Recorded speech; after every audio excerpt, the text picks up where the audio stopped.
여러분 반갑습니다. 일주일 잘 보내셨습니까? 날씨가 좀 춥습니다. 그죠? 네, 따뜻하게 잘 입으시고 건강에 유의하십시오. 요즘 출산율이 너무 낮죠. 그죠? 요즘 0.7명 그죠? 0.7명 이하라고 하는데 거의 세계 최저의 출산율인데요. 저희 때만 해도 진짜 애들이 많았습니다. 저희 집안만 해도 저희 이남 3녀입니다. 이남 3녀 중에 제가 막내입니다. 근데 제일 위에 형이 있고 중간에 누나가 셋이 있고 그 다음 제가 막내인데, 근데 약간 옛날에 보면 이런 식으로 자녀들이 구성된 경우가 제법 있습니다. 요즘은 사실은 애를 안 낳는 경우도 있고 또는 딸, 아들의 선호에 대한 크게 없잖아요. 오히려 딸을 더 선호하는 경우도 많은 것 같은데, 저 때만 해도 남아 선호가 굉장히 심했지 않습니까? 그래서 저희도 시골에서 어머니가 이제 형님, 제일 큰 형님을 낳으면서 이제, 야, 일단 해야 될 반 했고, 당시에, 그죠? 그래도 한 명은 아쉽잖아요. 그죠? 아쉬우니까, 야, 아들 하나만 더 있으면 좋겠다. 이제 이렇게 생각하신 거죠. 그래서 이제 딱, 그 다음, 애를 낳았는데, 딸. 그래, 한 명 정도는, 그래. 나올 수 있다. 그래. 딸도 하나 있으면 좋지.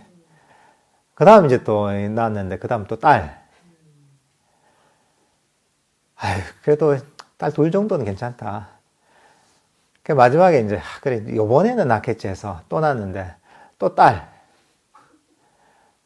그래서 얘기를 들어보니까, 딸 중에 마지막 세 번째가 태어났을 때, 제 바로 위에 누나가 태어났을 때, 아버지가 당시에 약간 별로 이제 화가 났나 봐요. 그래가지고, 애 이름도 안 지어주고 이래가지고, 어머니가 이제 절에 가서, 이름을 지었다고 이렇게 얘기를 제가 들었거든요. 당시에 분위기가 그랬어요, 보면. 그리고, 그 다음에 이제, 그래. 어차피 딸을 3명 낳았으니까, 그래, 3명이나 4명이나. 예, 그게 그거다 해서 이제 하나를 더 낳았는데 이제 아들이 된 거죠. 요즘은 사실 말이 안 되지만, 당시엔 되게 일반적이었습니다. 그래도 우리 집은 그나마 괜찮은 편이었어요. 저희 이웃 동네에 저하고 이제 동창생이 있었는데, 여학생인데, 그 집안은 딸 부자로 유명했거든요. 거기가 딸이 몇 명이냐 하면 딸이 7명이에요. 그러니까, 그래도 하나는 낳겠지, 아들. 하나는 낳겠지 하다가 결국은 아들을 못 낳고 이제 딸을 7명 낳은 집이 있거든요. 당시에는 대체로 그래요, 보면 이게. 남아 선호가 굉장히 심한 시대였기 때문에. 그래서 어쨌든 우리 집안에서도 이제 아들 낳고 다음 딸 셋을 낳고 나서 제가 막내로 태어났잖아요. 그러니까 아버지가 너무 기쁘셨던 거예요. 너무 기쁘셔가지고 시골에 계시던 분이 이제 대구에 백화점이 좋은 데가 있다 이런 얘기를 들으신 거예요. 이제 잘 모르시는데. 그래서 너무 기분이 좋아서 내가 대구 진짜 좋은 백화점 가서 내가 자전거를 하나 사줘야 되겠다. 세발 자전거를 하고 시골 분이 대구에 아주 좋은 당시에 멋진 백화점에 간 거예요. 처음 가보신 거죠. 시골 사람이 백화점 갈 일이 뭐 있어요. 그것도 옛날에 갔는데 거기에 보면 에스컬레이터가 있잖아요. 아버지가 에스컬레이터를 처음 본 거예요.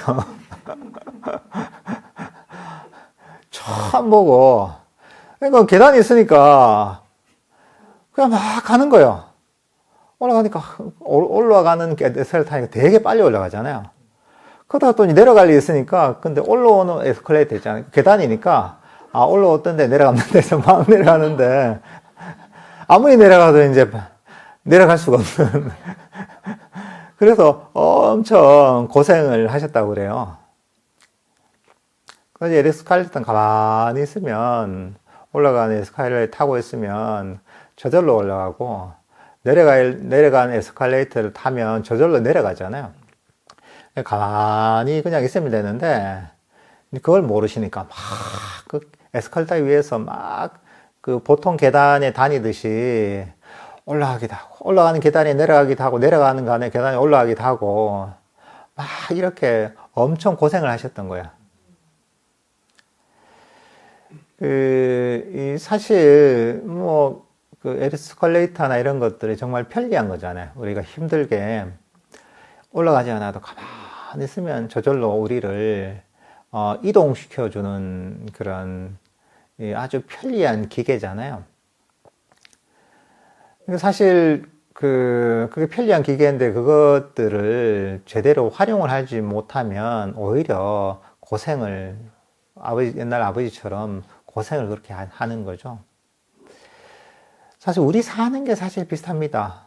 우리 삶이라는 것도 고생을 할 필요가 없는데, 괴로워할 필요가 없는데도 불구하고 우리가 스스로 고생거리를 만들고 스스로 괴로움을 만드는 게 우리 인간의 삶이고 중생의 삶입니다.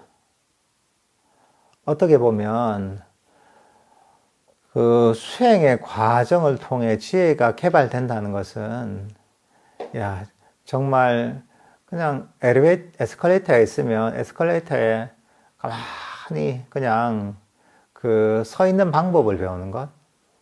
엘리베이터를 탄다면 엘리베이터에 타서 층수를 누르고 편안하게 그 자리에 멈춰 있는 방법을 배우는 거하고 비슷합니다. 그게 어떻게 보면 지혜가 개발되는 겁니다. 사실은 우리 수행의 과정이라는 것은 애쓰는 게 아닙니다. 애쓰는 게 아니라 오히려 쓸데없는 애씀을 멈추는 과정입니다. 우리가 힘들게 이렇게 저렇게 애쓰고 노력하고 통제할 필요가 없다는 것을 깨닫는 과정입니다.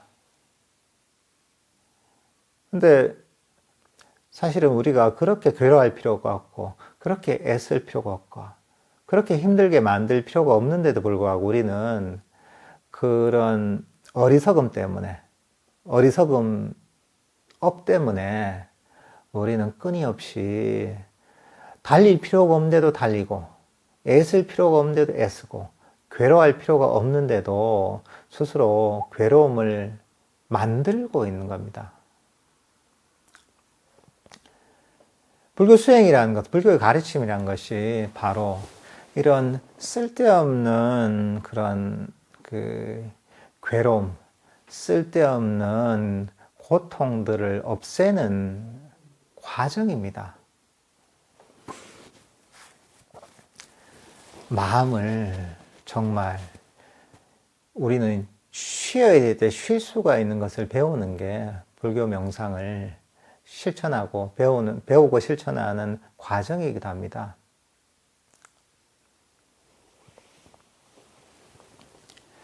그래서 이 불교 수행의 근본 목적이 바로 이 괴로움의 소멸인 겁니다. 근데 우리가 그 방향과 그 느낌을 알아야 됩니다. 그 방향에 향하는 느낌을 알아야 됩니다. 이게 뭐냐 하면 어떤 느낌이고 어떤 방향이냐, 바로 애씀을 멈추는 겁니다. 들고 있던 짐을 내려놓는 겁니다. 달리던 마음을 멈추는 게 바로 그 불교 수행이 발전하는 과정이고, 바로 그 느낌인 겁니다. 그러니까 여러분들이 만약 불교 수행을 하는데 더 달리고 더 애쓰고 더 쉬지 못한다면 뭔가 그거는 방향이 잘못되어 있다고 할 수가 있습니다. 뭔가 그 잘못 수행을 실천하고 있다고 봐도 그 틀린 말이 아닙니다. 이 불교의 가르침은 문제를 해결하고 고통을 없애줘야 되는 겁니다.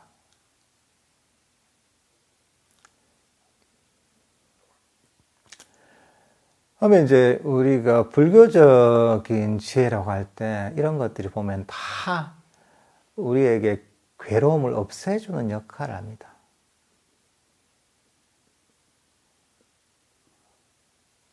근데 우리가 이제 무아의 가르침 있잖아요. 무아라는 게 많이 들어봤을 겁니다.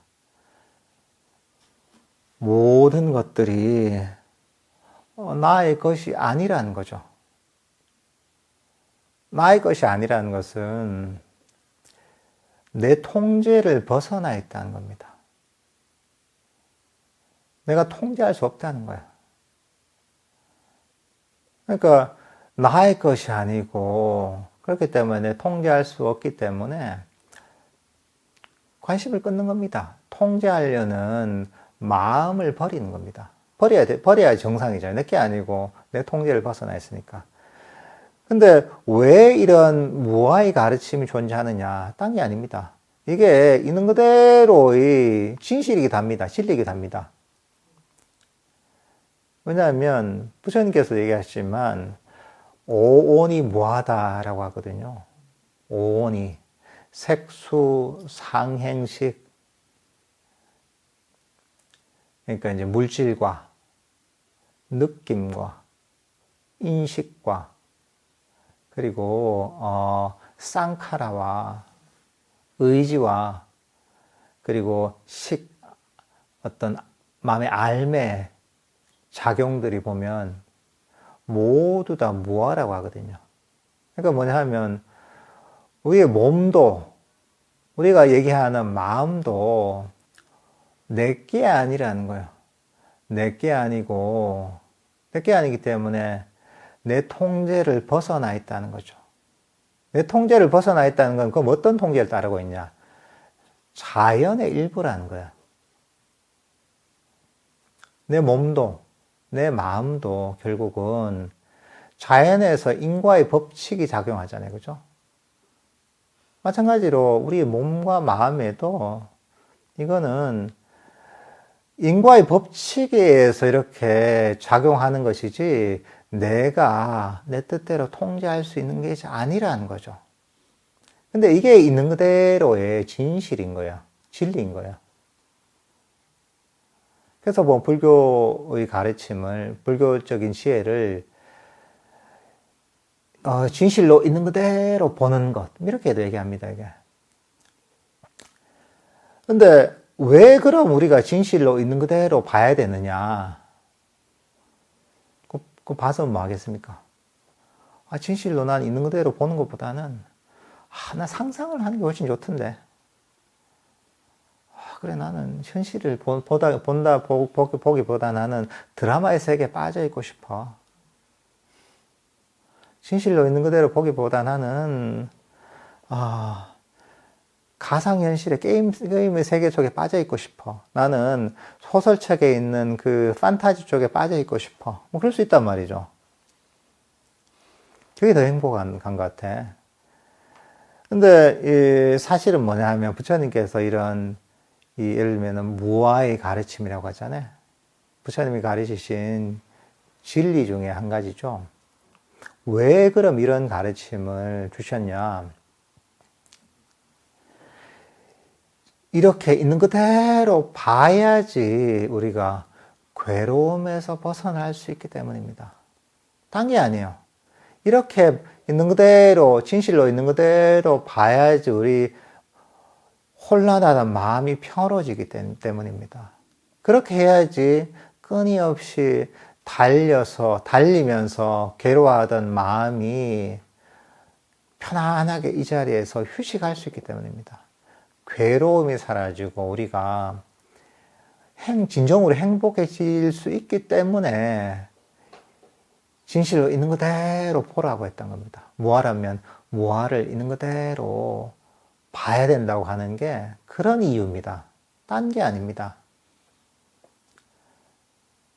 왜 그러냐? 우리가 나의 것이라고 여기잖아요. 나의 부가 뭐냐면 우리가 삶이라는 것입니다. 모든 것을 나의 것이라고 여기고 나의 것이라고 여기는 것은 뭐냐면 내가 원하는 대로 통제를 하려고 합니다. 근데 거기서 문제가 생기는 거예요. 끊임없이 내가 원하는 대로 통제를 하려고 한단 말이죠. 여러 가지 밖에 대상이 됐든 내 마음이 됐든 여러 가지 상황이 됐든 내 뜻대로 이것들을 만들려고 해요. 근데 내 뜻대로 되지 않잖아요. 그러면 거기서 괴로움이 생기는 거예요. 내가 원하는 대로 내 뜻대로 돼야 되는데 내 뜻대로 안 되니까 괴로움이 생기는 거예요. 몸에 대해서도 마찬가지입니다. 몸에 대해서도 몸이 아프잖아요. 감기 걸렸다. 내가 왜 감기가 걸렸지? 몸이 아프면 안 되잖아. 왜 지금 나는 갈 데도 있고 할 일도 많은데 갑자기 몸이 아파가지고 왜 이러는 거야? 문제로 여긴단 말이죠. 사실은 그건 뭐냐면 몸은 내 것이기 때문에 내 뜻대로 건강해야 된다는 그런 일종의 이제 관념을 갖고 있는 거예요. 그런 믿음을 갖고 있는 거예요. 몸은 내 거니까 내 뜻대로 돼야 된다는 거죠. 근데 그렇게 작동 안 하니까 거기서 괴로움이 생기는 거야. 근데 사실은 뭐냐면 몸은 내 의지와 관계없이 이런저런 조건에 의해서 건강해지기도 하고 병이 나기도 하는 겁니다. 내 몸 신체가 약해졌을 때 뭐 어떤 바이러스가 들어오면 그 조건에 의해서 병이 생기는 거야. 그건 뭐냐면 바닷물이 증발해서 수증기가 돼서 이제 그 공기 중으로 증발이 되잖아요. 그리고 그런 빗방울들이 조건에 의해서 모여서 모이다 보면 그게 구름이 되고 그게 어느 순간에 조건이 맞으면 비가 돼서 내리잖아요. 그거하고 별 차이가 없는 겁니다. 조건 지어지는 겁니다. 이것도 이제 내 몸이라는 것도 자연의 일부라는 거죠. 근데 만약에 그런 걸 이해한다면, 이게 내게 아니라 이건 조건에 따라 한다면 병이 왔으면 올 게 왔구나. 그래. 조건에서 올 게 왔구나. 그걸 문제로 여기지 않은 거죠. 그러면 문제가 아니면 괴로워할 이유가 없잖아요. 우리 마음도 마찬가지입니다. 우리 마음에 대해서도 우리는 괴로움에서 벗어나서 행복해지고 싶어 하잖아요. 그 마음이 우울하다. 왜 우울하지? 내가 문제가 뭐가 있나? 우리는 그래 볼 수 있는 거죠. 이것도 결국은 이 자연의 일부인 거예요. 자연의 일부이기 때문에 벌써 이런저런 원인들이 쌓여서 마음이 우울해질 수밖에 없는 필연적인 인과의 원리가 있는 거예요, 이게. 그러면 이제 만약에 내가 마음이 우울해졌다. 그래도, 이게 문제가 아니구나. 당연하지. 이런저런 원인들이 쌓여서 지금 마음이 우울해졌구나. 이렇게 받아들일 수 있는 거예요. 그걸 받아들이게 되면 괴로움이 사라집니다, 이게. 이걸 문제로 여기서 끊임없이 탈출하고 여기서 벗어나려고 하면 할수록 오히려 그게 괴로움을 크게 만드는 겁니다. 그러니까 사실은 세상 모든 것들이 문제가 될 게 없는 거예요. 우리가 내 거라고 여기는 순간 뭐냐 하면 우리는 끊임없이 마음이 달리기 시작합니다. 이걸 어떻게 요렇게 저렇게 해서 내 뜻대로 조작을 하려고 하죠. 그러니까 그걸 통해서 어떻게 보면 끊임없이 내가 뭔가 조작을 하려고 뭔가 해보려고 하는 게 사실은 인간의 문명을 발전시키고 삶의 원동력이 되긴 합니다. 근데 그게 대가를 치러야 되는 게 있는 거예요. 끊임없이 내가 그 모든 것들을 내 마음도 통제하고 내 몸도 통제하고 밖의 상황도 통제하려는 그런 마음을 가지고 끊임없이 통제하고 내가 원하는 대로 만들려는 마음을 가지잖아요. 그럼 뭐냐면 거기서 많은 괴로움이 싹 트는 겁니다. 그러니까 내가 할 수 없는데 이걸 해보려고 하는 데서 괴로움이 생기기도 하고, 때로는 내 마음을, 내 몸과 마음을 이 상처를 주기가 쉽습니다. 그러니까 자연스럽게 몸과 마음의 원리에 맞게 내가 삶을 살아가면 괜찮겠지만 우린 그렇지 않거든요. 끊임없이 몸과 마음을 통제하고, 또 그거 자체는 뭐냐면 그게 나의 자아관념을 더욱더 강화시키는 겁니다. 끊임없이 통제하고 움켜쥐려고 하다 보면 결국은 그게 내 마음을 해치게 됩니다. 그래서 거기서 사실은 괴로움이 일어날 수밖에 없는 겁니다. 결국은 뭐냐면 끊임없이 통제하려고 한다는 것은 결국은 뭐냐면 욕망의 다른 말이거든요. 끊임없이 뭔가 성취하고 얻고 얻으려고 하는, 욕구를 충족시키려고 하는 그런 욕망이 발현하고 같은 말인 겁니다, 이게. 근데 그 뿌리는 뭐냐면 나의 에고라는 거죠. 내가 나의 몸과 마음 여러 가지 상황들을 내 뜻대로 원하는 대로 통제하고자 하는, 그게 깔려 있는 거죠. 근데 사실은 있는 그대로의 모습은 뭐냐면 내 몸도 내게 아니에요. 내 마음도 내게 아닙니다. 부처님이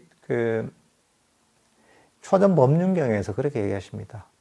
오온이 만약 진짜 너의 것이라면 원하는 대로 오온이 될 것이다. 이렇게 하라면 이렇게 되고, 저렇게 하라면 저렇게 될 것이다. 그렇지만 오온이 너의 것이 아니기에, 무아이기에 이렇게 하면 이렇게 하라면 이렇게 되는 게 아니고, 저렇게 하라면 저렇게 되지 않는다고 얘기하시거든요. 그건 뭐냐면 나는 몸이 아프기 싫지만 몸이 아픕니다. 나는 마음이 평화롭고 행복하고 싶지만 언제나 때로는 우울하고 때로는 괴롭습니다. 여러 가지 살면서 그렇죠. 내가 원하는 대로 세상 일이 움직이기를 바라지만 뜻대로 안 될 때가 많습니다. 그러니까 이것들을 보면 이게 정말 나의 통제를 벗어나 있구나 하는 걸 알 수 있는 거죠. 죽고 싶은 사람 누가 있습니까? 그렇지만 사람은 누구나 죽습니다. 자연의 일부이기 때문에 그럽니다. 그러니까 이제 이 사실은 있는 그대로의 모습을 보고 나면 우리가 끊임없이 통제하려는 마음, 끊임없이 내 뜻대로 움켜쥐려는 마음이 많이 놓아져 버립니다. 사실 이제 본격적인 수행으로 들어가서는 보면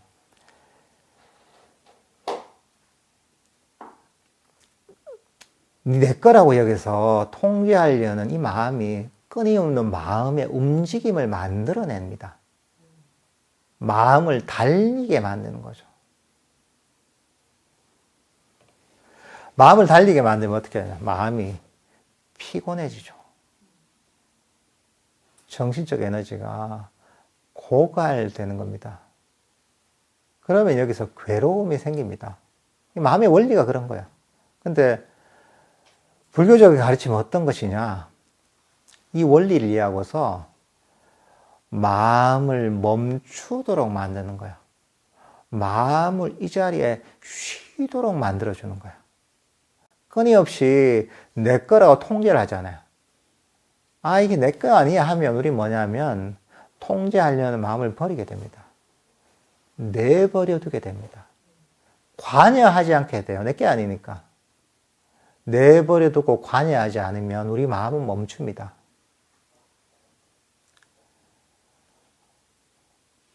마음이 달리는 건 뭐냐 하면 이게 내 거니까 이렇게 저렇게 막 자꾸 끊임없이 마음이 움직여서 내 뜻대로 움직이려고 하는 거예요. 끊임없이 뭔가를 쫓아가는 거예요. 근데 이거는 내 게 아니고 관여할 필요가 없구나.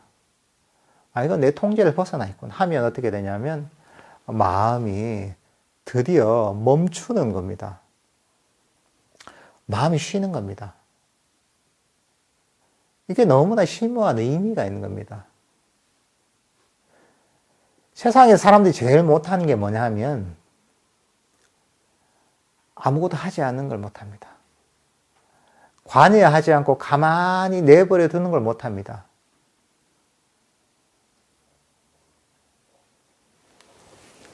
여러분들 집안에 혼자 가만히 있어 보세요. 아무것도 하지 않고 잠도 자지 않고 가만히 있어 보세요. 그게 제일 힘듭니다. 잠시도 그 시간을, 그 고요를 견디질 못해요. 뭐냐면 끊임없이 우리 에고는 에고의 존재감을 보이려고 합니다. 뭐라도 하게 되는 거죠. 뭐라도 내 뜻대로 하게 하면서, 원하는 걸 하면서 에고가 뭐랄까 이제 삶의 힘을 얻는 겁니다. 가만히 아무것도 하지 않고 마음을 멈춰 있잖아요. 그러면 에고가 일종의 일시적인 죽음 상태하고 비슷하게 되는 겁니다. 그러니까 얘도 살아야 되니까 끊임없이 우리를 충동질하는 거죠. 이거 해, 저거 해, 이거 해, 저거 해 하면서 끊임없이 우리 마음을 움직이는 겁니다. 뭐라도 문제거리를 찾는 거예요, 이게. 지금 이 순간은 뭐가 부족하니까, 심심하니까. 아니면 지금 이 순간 말고 뭐 더 좋은 게 있으니까. 뭔가 하면 내가 내 삶을 내가 좀 더 개선시킬 수 있는 게 있으니까 온갖 핑계거리를 만들어가면서 우리가 마음을 멈추지 못하도록 만듭니다.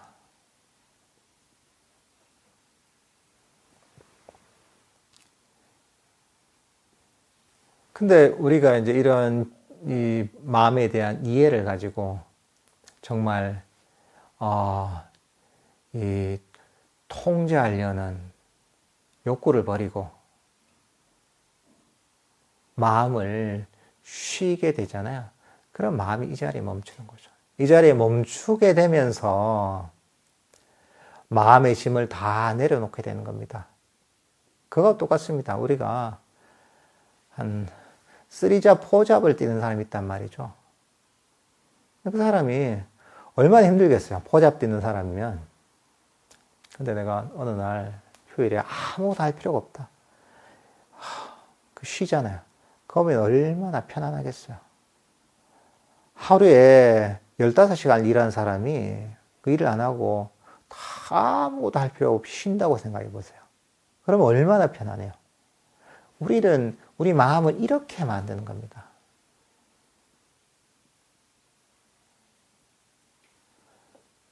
이게 어떻게 보면 마음이 안심을 하는 겁니다. 우리 선가에서 그런 얘기했죠. 안심법문 얘기가 있잖아요. 근데 그게 정말 맞는 얘기입니다. 불교의 가르침, 불교의 명상은 사실은 안심법문입니다. 마음을 편안하게 쉬도록 만들어주는 가르침입니다. 흔히 불교 수행을 하면 막 마음도 깨어나고 번뜩번뜩해지고 뭐가 이렇게 얘기하잖아요. 근데 그 방향은 핵심은 뭐냐 하면 마음을 편안하게 평화롭게 쉬게 만들기 위해서 그 모든 가르침이 존재하는 겁니다. 계정애가 있죠. 계를 지키고 삼매와 지혜, 사마타 위파사나를 닦고 뭐 팔정도를 닦고 얘기하잖아요.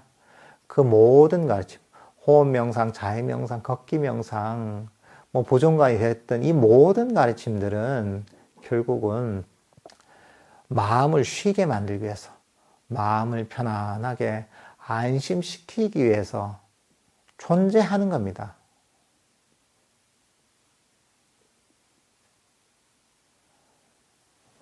근데 사실은 뭐냐면 우리가 수행을 통해 궁극적으로 깨닫는 건 아무것도 관여할 바가 없구나. 아무것도 신경 쓸 바가 없구나. 나 아무것도 걱정할 바가 없구나. 야, 정말 내가 전혀 움직일 필요가 없구나. 이대로 정말 안심할 수가 있구나. 이런 마음이 들게 하는 겁니다. 거기서 진정한 평화와 기쁨을 느끼게 되는 겁니다. 그러니까 그런 겁니다. 바깥에 아무것도 걱정할 필요가 없고, 여러분은 여러분 몸에 대해서도 걱정할 필요가 없게 되는 겁니다. 몸이 내게 아니니까. 마음에 대해서 걱정할 필요가 없는 거예요. 마음도 내게 아니니까. 생각도 내게 아니고, 감정도 내게 아니고, 인식도 내게 아니고, 의지도 내게 아니고. 내게 아니니까 내가 관여할 필요가 없고, 신경 쓸 필요가 없는 거죠. 아무것도 신경 쓸 필요가 없는 거예요, 이게. 그걸 완전히 깨닫는 게 무아를 깨닫는 겁니다. 있는 그대로, 진실로 있는 그대로 보는 게 바로 그런 겁니다. 우리가 뭐 특별한 딴 사람들이 못 보는 거 본다는 그게 아니에요. 그걸 통해 마음을 진짜 안심할 수 있게 되는 겁니다. 저도 수행을 하면서 우리가 선불교 우리가 현재 선불교가 좀 많이 다른 게 있지만 초기불교가 그래도 이 선의 전통하고 상당히 일맥상통하는 부분이 있다고 느낀 건 뭐냐면 달마대사의 안심법문 이런 게 되게 그런 구체적인 건 아니지만 되게 유사하다는 걸 많이 느끼거든요. 달마대사와 해가대사의 그 일화가 있잖아요. 그 법을 전해주는. 그러니까 달마대사가 어떻게 보면 그 중국선의 초조죠. 그 다음에 그 이조가 어떻게 보면 중국선에서 이제 해가대사인데 그 해가대사가 그렇게 달마대사에게 묻잖아요. 마음이 불안합니다. 한단 말이죠. 달마대사가 어떤 얘기 하시냐면 그 불안한 마음을 다 한번 내놔봐라 이럽니다. 그 얘기를 듣고 이제 불안한 그 마음들이 모두 사라졌습니다 하고 호련히 깨달았다 이런 얘기가 나오거든요. 그건 뭐냐면 이게 아마 수행을 많이 하셨겠죠. 삼매도 많이 닦고 수행을 많이 하신 상태에서 마음에 뭔가 내려놓지 못한 뭔가 나의 것이라고 움켜쥐고 있었던 게 있었던 거예요. 잡고 있었던 게 있었던 거예요. 그러다가 이제 이걸 마음에서 잡고 있던 것들을 이제 그 질문을 하는 거죠. 하니까 이제 달마대사가 그 얘기를 듣고 딱 그대로 그 마음을 비춰보도록 하는 거죠. 이게 실체가 있느냐? 지금 움켜쥐고 있는 거. 내 것이라고 잡고 있던 게 실체가 있느냐. 그걸 한번 비춰보니까 사실은 아무 실체가 없거든요. 나의 것이 아니고. 그리고 움켜질 만한 실체가 아무 것이 없는 것이고. 이걸 보게 되니까 이제, 그 다음에 이제 이 마지막 남았던 그 집착이라 이런 것들이 확 나아져 버리는 거죠. 그러면서 이 마음이 정말 쉬어져 버리는 거거든요. 이게 어떻게 보면 지혜가 폭발하는 하나의 이제 극적인 모습 중에 한 가지 이런 것들이. 저도 이제 수행할 때 이런 달마대사나 해가대사 이런 일화들이 되게 도움이 많이 됐었거든요. 왜냐하면 이게 일종의 이제 자기가 움켜쥐고 있던 그러니까 집착을 돌아보게 하는 그런 어떤 가르침이기 때문에 이 마음을 정말 이제 어느 정도 마음이 개발이 돼서 많은 번뇌가 사라지고 정말 마지막 남은 뭔가 이제 집착 같은 것들이만 남아있다면 남아있을 때 사실 이런 법문을 들으면 이게 확 와닿거든요. 와닿으면서 잡고 있던 실체라고 자꾸 이것들을 확 놔버리면, 그러면 이게 이 통찰이 폭발하고, 또 그렇게 되면 아주 깊은 산매에도 들 수 있어요. 이게 순식간에. 그러니까 이게 지혜라는 게 우리가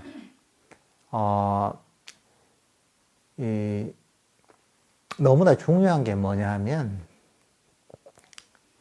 이런 지혜가 산매를 이끌어내고, 지혜가 우리의 마음의 괴로움들을 끊어낼 수가 있는 겁니다. 물론 이 가르침들은 단순하게 그냥 이제 반조만을 통해 이루어지는 건 아닙니다. 우리가 계정의 사막 있잖아요. 계정의 사막, 팔정도의 그 가르침들 모두가 서로 연결이 되어 있습니다. 계가 산매를 증정시키고, 산매가 지혜를 증정시키고, 또 지혜가 또 산매와 계를 또 확고하게 만들고 개발하기도 합니다. 서로 다 연결되어 있는 가르침이긴 합니다. 그렇긴 하지만 이 궁극적으로 이 방향성은 뭐냐 하면, 결국 우리가 가지고 있던 그런 이 스스로 괴로움을 일으키는 잘못된 그런 이해, 잘못된 집착들을 결국은 통찰로서, 지혜로서 끊어내는 데서 결국은 결론이 나는 겁니다. 산매라는 것도, 산매 자체 목적이 아닌 게 아닙니다.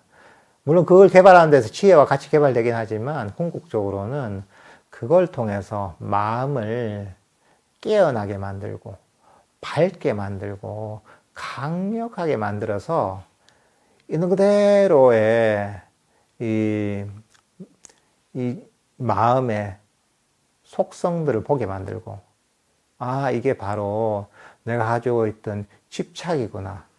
그러니까 이제 잘못된 자아관념이구나. 이런 것들을 깨닫게 해서 그것들을 놓아버리게 만드는 역할을 하는 거거든요.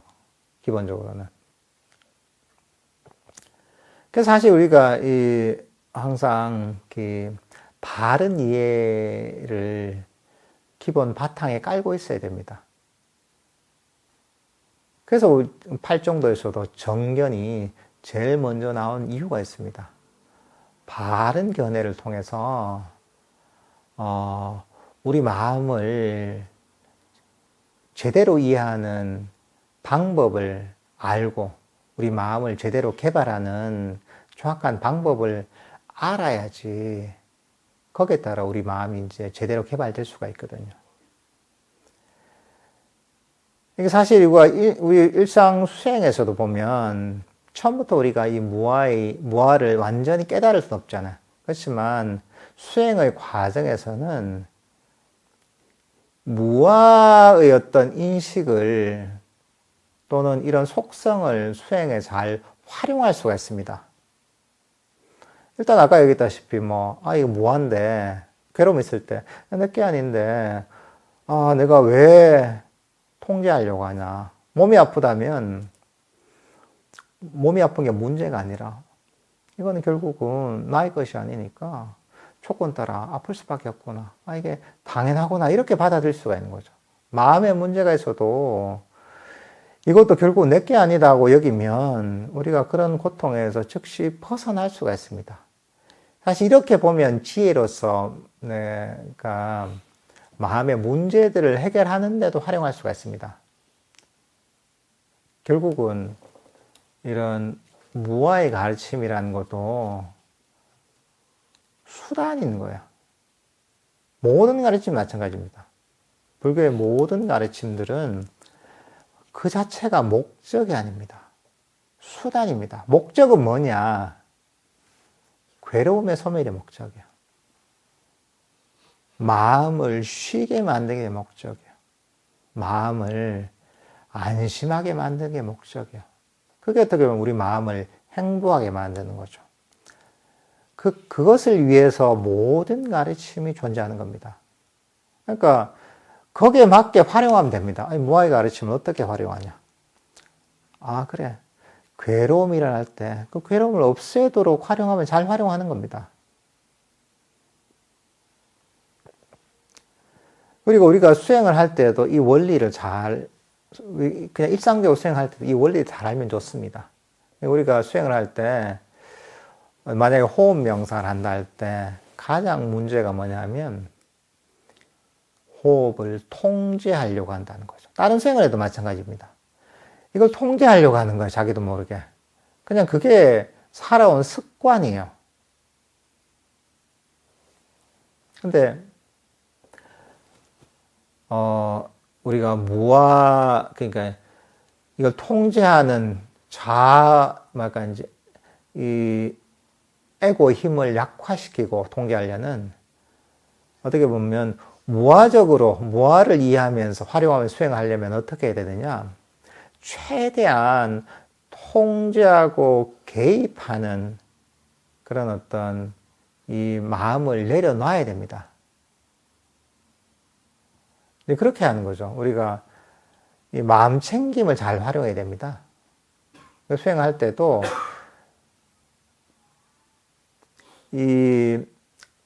계속 끊임없이 통제하려는 게 아니라 처음에 우리가 기억을 시키는 거죠. 만약에 우리가 아까 유도 명상을 했잖아요. 유도 명상을 했으면 유도 명상을 듣고서 들으면서 기억을 하잖아요. 기억을 한 다음엔 그 다음에는 믿고 맡겨야 되는 거예요. 알아서 해봐라. 놔두는 거죠. 그건 뭐냐면 나는 개입을 거의 하지 않는 거예요. 그리고 문제가 있을 때만 한 번씩 개입해 주는 거예요. 알아서 해봐. 내버려 두는 거예요, 기억을. 딱 법을 가르치고 나서는 그 다음엔 맡기는 거예요, 이게. 알아서 해봐. 물론 처음에는 실수도 하겠죠. 그렇지만 그래도 믿는 거예요. 그럼 어떻게 되냐면 믿고 맡기잖아요. 그러면 나는 쉴 수가 있는 거예요. 내가 끊임없이 운전할 때 그렇습니다. 운전할 때 내가 운전대를 계속 잡고 있잖아요. 그러면 쉬질 못하잖아요. 여러분들 서울 가는데 혼자서 계속 운전한다고 생각해 보세요. 얼마나 피곤합니까? 5시간, 6시간 계속 운전대를 잡고 가야 되잖아요. 근데 그게 아니라 옆에 친구가 있다. 친구한테 맡겨버리는 거죠. 친구한테 맡기고 나서 믿고 있는 거죠. 자, 본인 뭐 하면 되느냐? 쉬면 되는 거죠. 아, 친구야, 네 운전 잘하지. 운전하는 거 좋아하지. 그래, 운전은 네가 하고. 서울 가거든, 우리 서울에. 강남에 있는 코엑스로 가니까 그쪽으로, 운전해서 가면 돼. 그래, 나 믿으니까 네 알아서 운전해서 가라. 나는 좀 쉽게 이러고 있는 거예요, 그냥. 그럼 어떻게 되냐면, 나는 쉴 수가 있잖아요. 수행을 할 때 사실 그렇게 해야 됩니다. 그렇게 해야지 에고가 개입을 적게 하는 겁니다. 흔히 이거는 보통 불교 수행뿐만 아니라 다른 분야에서 마찬가지입니다. 운동을 하거나, 노래를 부르거나, 악기를 연주하거나, 모든 분야에서 보면 기본적인 기술을 익히고 나잖아요. 그 방법을 익히고 나서, 그 다음에서는 뭐냐 하면, 생각을 하면 문제가 생겨요. 만약 어떤 가수가 노래를 하는데, 이렇게 저렇게 연습을 하고 연구를 해서 나름대로, 연습을 많이 했잖아요. 그리고 나서 정말 이제 무대에서 노래하면서, 이때는 음을 이 정도 높여야 되고, 이때는 가성을 써야 되고, 이때는 진성을 써야 되고, 이렇게 생각을 하잖아요. 그럼 노래가 제대로 나올 수가 없습니다. 운동도 마찬가지입니다. 아주 뛰어난 운동선수가, 김연아 같은 선수가 있잖아요, 옛날에. 피겨를 얼마나 잘합니까?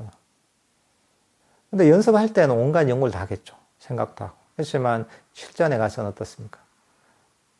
그냥 거기에 맡기는 거예요. 자신의 어떤 연습한 그 시간을 믿고 그 기억을 믿고서 자기 몸을 맡기는 거예요, 그냥. 거의 이렇게 저렇게 거의 생각을 거의 안 합니다, 그게. 그렇게 해야지, 아주 자연스러운 동작이 나와요. 우리가 보면, 불교계에서도 보면 저런 게 있거든요. 남방에서는 보면, 스님들 포살 때가 되면, 빠티목가라고 해서 계목을 외워요. 빨리어로. 한 명 독성을 하고 옆에서 막 체크를 해요. 그게 엄청 길어요. 다다다다 해도 30분, 30분 걸려요. 그게 엄청난 양이에요. 엄청 빠르게. 다다다다다 이렇게 오는데, 근데 재밌는 게 뭐냐면, 그걸 가장 정확하게 틀리지 않게 외우는 사람이 어떤 사람이냐면, 빨리열 엄청 잘하고 그걸 잘 이해하는 사람 같죠? 아닙니다. 내용을 전혀 모르는 사람. 빨리열 몰라요. 그러면 하나도 안 틀려요. 근데 막 공부해가면서 하잖아요. 공부해가면서 빨리요 공부하고 이해하고 하잖아요. 몇 번 틀려요. 생각을 하죠. 이러면 생각을 중간중간 하게 되죠. 아니까. 그러니까 우리 밖에 애들도 보면, 이런 생각이 개입되면 자연스러운 흐름이 끊어집니다, 이게. 명상할 때 특히나 그렇습니다. 명상할 때는,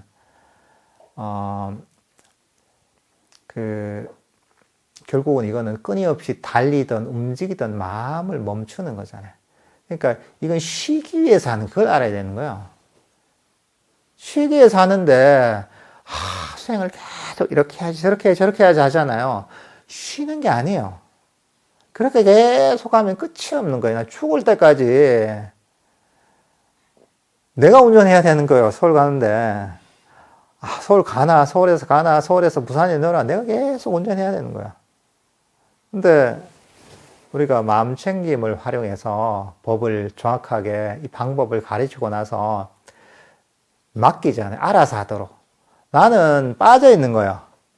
기억을 믿고. 이건 뭐냐 하면 옆에 운전사가 있는 거예요. 처음엔 좀 불안하죠. 그래도 불안해서 뭔가 운전을 잘못할 때 가끔 이제 옆에서 얘기를 해주는 거죠. 이렇게 하라. 근데 그렇게 자꾸 꾸준하게 이렇게 이 운전사한테 운전을 맡기고 잘못된 것들을 조금 고쳐주다 보면 운전사 실력이 늘잖아요. 그러다 보면 나중에는 운전사한테 거의 내가 신경 안 써도 되는 거예요. 나는 쉴 수가 있게 되는 거예요. 명상이 발전하는 과정도 비슷합니다. 내가 개입을 적게 하게 돼요. 딱 가르쳐서 알아서 해야 하면 마음이 움직이는 거예요. 그리고 뭔가 문제가 생겼을 때, 막 이런 잡념에 빠져서 그때만 내가 개입을 하는 거 자동으로. 그리고 그 다음에 또 빠져주는 거죠. 그럼 알아서 일을 하도록 해주는 거죠. 그러면 수행을 하는 게 너무 쉬워져요. 사실 그 감각을 익혀야 돼요. 어떻게 보면 내가 하는 게 아니에요. 여러분들 이거 충분히 가능합니다. 여러분 운전할 때 어떻습니까? 운전을 좀 오래 익숙하신 분들은 내가 브레이크를 밟아야지, 엑셀레이터를 밟아야지, 내가 깜빡이를 왼쪽을 켜야지, 오른쪽을 켜야지 생각합니까? 생각 안 해요. 생각하면 엄청 피곤한 거예요. 이거 밟아야지. 그래서 처음 운전하는 사람이 힘든 거예요. 좌회전 해야지, 깜빡이 켜야지. 익숙하지 않으면 그렇단 말이죠. 그러면 엄청 피곤하죠. 그럼 걷는 것도 마찬가지입니다. 걷는 것도 이 군대 가면 참 신기한 광경을 보거든요. 군대 가서 우리가 제식 훈련을 배운단 말이죠. 앞으로 왼발, 오른발, 왼발, 오른발만 한단 말이죠. 그러면서 좌양자 우회전 하고 하잖아요. 이게 앞으로 가, 뒤로 돌아가 하잖아요. 그러면 그 중에 항상 어떤 그 군이 나오냐면 왼발이 올라올 때 왼팔이 올라오는 경우가 있어요. 오른다리 올라올 때 오른팔이 올라오는 그런 군인들 항상 있습니다. 왜냐하면 거기 틀리면 막 뭐라 하거든요. 그러니까 계속 생각하는 거예요. 왼쪽, 오른쪽, 왼쪽, 오른쪽. 근데 평소에 생각하지 않으면 누구도 왼발과 왼팔과 왼발을 같이 올리지 않거든요. 그런 사람 없습니다. 근데 생각을 하니까 이게 그것도 오류가 나는 거야. 그러니까 이제 그렇게 하면 막 어떻게 보면 굉장히 스트레스 받는 상태가 되니 그렇게 되는 거야. 그러니까 여러분들 걸어올 때도 보십시오. 걸어올 때 뭐 생각합니까? 그냥 가는 거야. 만약에 뭐 장산역에서 만약 버스를 타고 오셨다 이런 분들은 그 몇 번 타신 분들은 생각 안 합니다. 그냥 오는 거야. 걸어오신 분들은 생각하지 않고 그냥 오면 되는 겁니다. 그럼 그 이유가 뭐냐면 우리는 이 에너지를 절약하는 거죠, 저로. 힘을 자연적으로 적게 쓰려고 하는 거예요. 명상할 때도 똑같습니다. 명상할 때도 이것저것 많이 하면 힘이 들어요. 근데 불교 명상은 핵심은 그러 있잖아요. 힘든 일을 줄이는 겁니다. 애씀을 줄이는 겁니다. 피곤한 일을 안 하는 겁니다. 뭐냐면 평소에 끊임없이 통제하던 마음을 내려놔야 되는 거예요. 수행할 때 통제하는 마음을 내려놔야 되는 거예요. 거기에서는 마음챙김이라죠. 마음챙김이 기억하는 능력을 의미하기도 합니다. 법을 가르치는 거죠. 이렇게 명상해 하고는 그 다음 믿고 맡기는 거죠. 알아서 해. 운전하듯이. 그렇게 좀 믿고 맡기는 거죠. 근데 그렇게 연습을 많이 해야 됩니다. 그러면 힘이 적게 들어요. 애를 적게 쓰게 돼요. 저절로 일을 하면 내 마음이 그대로 수동적으로 멈춰 있는 겁니다. 멈추다 보면 마음이 편안해지잖아요. 편안하고 쉬니까 마음의 에너지가 모입니다. 마음이 깨어나고 여기서 안심되고 편안함에서 오는 행복감이 생깁니다. 이게 수행의 행복이에요. 이게 삶에서 온 행복이고 이게 어떻게 보면 지혜에서 온 행복이기도 합니다. 놓아버림의 평화, 행복이 생깁니다. 그러니까 여러분들 어떻게 보면 수행이 세상에서 제일 쉬운 거기도 합니다. 원래는. 뭐냐면 세상에 복잡하고 힘든 일들, 쓸데없이 해도 안 되는 일들을 다 내려놓는 거야.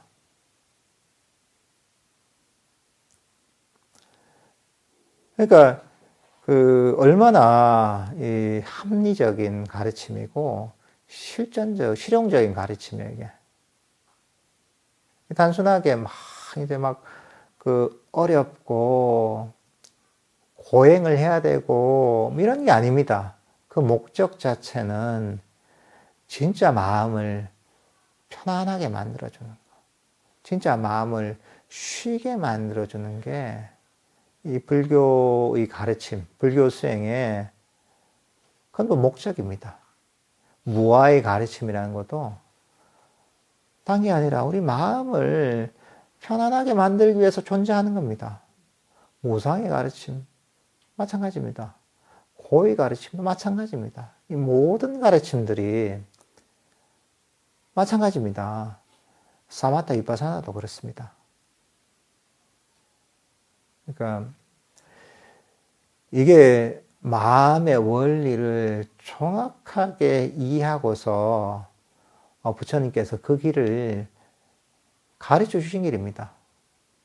진짜 우리 마음이 쉬고 진짜 우리 마음이 안심할 수 있는 그 길을 보여주신 겁니다. 그러니까 여러분들께서도 명상할 때 그 방향성을 잘 알고 그게 정말 이 안심되고 평화로운 냄새가 어디서 나오는, 마음에서 어디서 이제 이게 다 풍기는지 그걸 잘 이제 냄새 잘 맡아야 돼요. 냄새 잘 맡고 그 방향으로 가야 돼요. 근데 그게 아니라 명상을 하는데 엉뚱한 방향으로 하면 안 돼요. 마음에서 다 하다 보면 그 느낌이 있어요. 마음을 더 쉬고 더 내려놓고 더 편안하게 하는 그 방향이 맞습니다.